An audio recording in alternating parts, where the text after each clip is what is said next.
ஏர்போர்ட்லேருந்து மாலை சிட்டிக்கு போகிற பஸ் வரனால இந்த பஸ் காலையிலேருந்து இரவு லேட் நைட் 2 மணி வரைக்கும் ஆப்ரேட் பண்ணுவாங்க.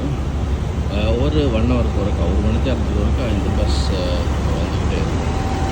அங்கே ஒரு பஸ் ஏர்போர்ட் ஒரு பஸ் வரும். இந்த பஸ்ஸில் தான் நாங்கள் எல்லாருமே ஏர்போர்ட் வர்றதோ, பர்சன் வர்றதோ, ஏர்போர்ட்டில் பெசஞ்சர்ஸ் வர்றதோ எதுவாக இருந்தாலும் இதில் வரலாம். லக்கேஜையும் கேரி பண்ணிக்கலாம், எந்த பிரச்சனையும் இல்லை. இது ஒரு கன்வீனியன்ட். இந்த ஒரு காசுக்கு 10 ரூபா, லெஸ் தென் $1, 10 ரூபா தான் எடுப்பாங்க. எல்லாருக்கும் ஒரு கன்வீனியன்டான ஒரு ட்ராவலாக இந்த ட்ராவல் அமையுது. இது போக நீங்கள்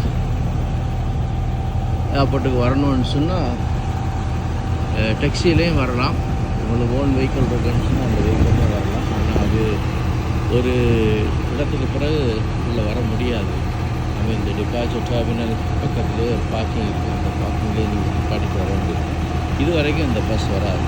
ஸோ நிறைய இங்கே வேலை செய்கிற ஆஃபீஸில் வேலை செய்கிற எல்லா லோக்கல்ஸ் ஃபாரினர்ஸ் யாராக இருந்தாலும் இந்த பஸ்ஸில் தான் பிரயாணம் பண்ணுவாங்க. எவ்ரிடே ட்ராவலுக்கு வந்து இது ஒரு கன்வீனியனான சர்வீஸ். கொடுத்த டிக்கெட் எடுக்க முடியாது. இப்படி ஒரு கார்டு இருக்குது. இந்த கார்டை நீங்கள் ரீஃபில் பண்ணிக்கலாம். இந்த கார்டை வந்து ஒரு முறையும் ரீஃபில் பண்ணிவிட்டு உள்ள தெரியுதுல்ல